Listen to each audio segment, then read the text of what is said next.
St. Bernard, commencing his guidance of Dante through the Empyrean, began to point out various saints, with the white rose structured like a sacred amphitheater, all these male and female saints without any trouble. St. Mary's throne set one of the vertices, with St. John the Baptist, the priestly prophet cousin of Christ, sitting at the other. This clearly divided the white rose into two sides, the white rose being filled with enthroned saints, while the other half was mostly empty. Another division could be seen across the white rose, dividing it along lines of sex.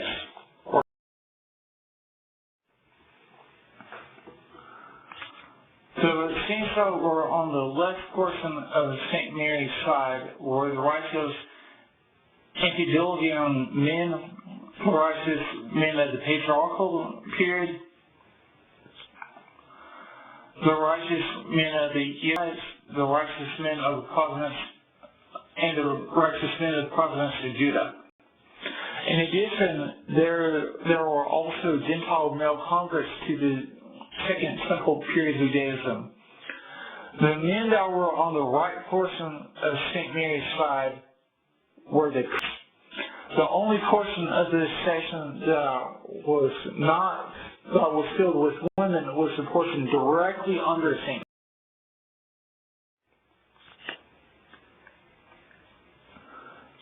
Since he brought sin into the earth, as he ate the fruit first, then gave some to Adam, Eve was set below St. Mary.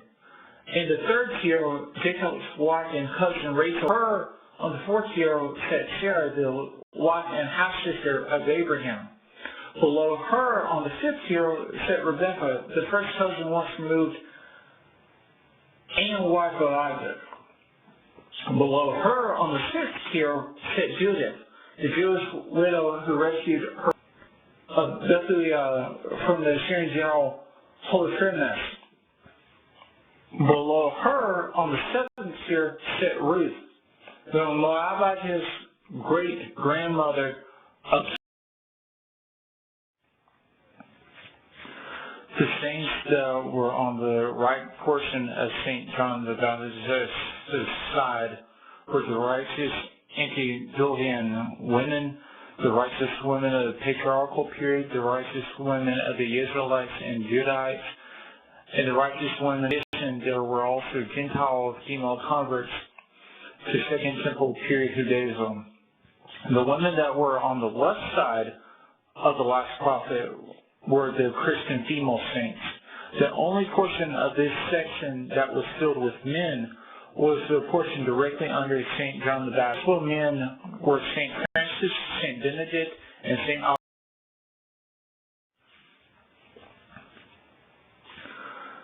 St. Bernard stated that there would be an equal number of saints on both sides at the end.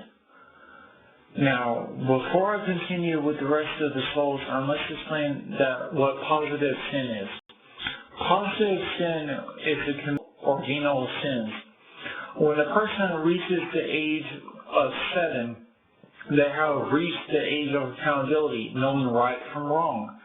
As infants are not of this age, they lack the cognitive comprehension of sin. While it is true in human nature, they are innocent of sin's punishment for unrepentant sin. Therefore, infants who are murdered through abortion or other means, miscarried, or illness or accidents, seem to be in heaven.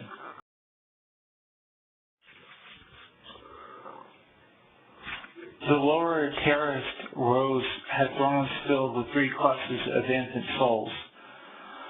Innocent souls who died in sinfulness and humanity but had not committed any sin themselves. The first class were uncircumcised infants who had died prior to the Mosaic age, or were Hebrew, Israelite, Jewish infants who had died before they could be circumcised, such as the nameless son of David and Bathsheba, the one conceived in an affair and not Solomon. There were circumcised Hebrew, Israelite, Jewish infants who had died or were murdered, such as the Hebrew sons killed under Amenhotep I in 1526 BC, and the 14,000 holy innocents murdered in Bethlehem in the wake of. The third class were Christian infants who died in the baptism of their parents or their christening. This indicates that their parents were devout and they died in the faith of their parents prior to reaching the age.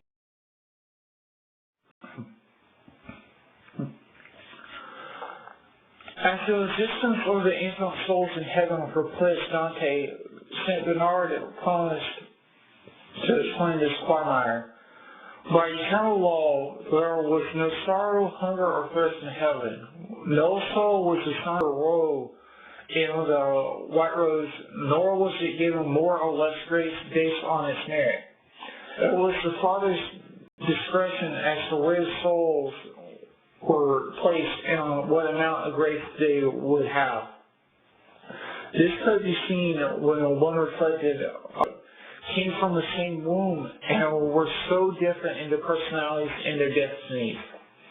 The Father's light and love was bestowed had bestowed immense grace on these infants, and therefore they were assigned on.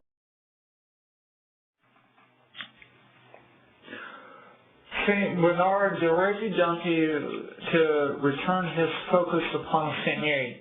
The swarming angelic beings pulsed and filled St. Mary with joy beyond what the great Florentine poet could express. Suddenly the archangel appeared with his wings unfurled. He approached St. Mary and uttered his famous quote, Ave Maria, gratia plena, or Hail Mary, full of grace. Every saint erupted in prayer while their countenance shone intensely. Upon Bernard for the identities of saints next to St. Mary, he learned that Adam and Moses sat at her left, and St. Peter and St. John, the beloved theologian, revelator, elder, sat at her right. Across from St. Peter into the left, St. Anna. And across from Adam and to the right of St. John the Baptist,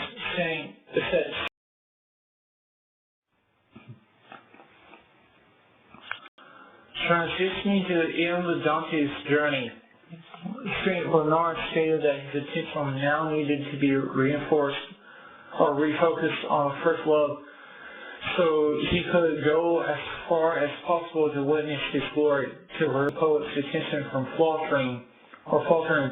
St. Bernard encouraged that they do an intercessory prayer. I must now depart from the text of the poem to address the first part of the next episode. In James 5:14 through 15, the church one another's healing or struggles. This is called intercessory prayer and can be done by the clergyman or laity.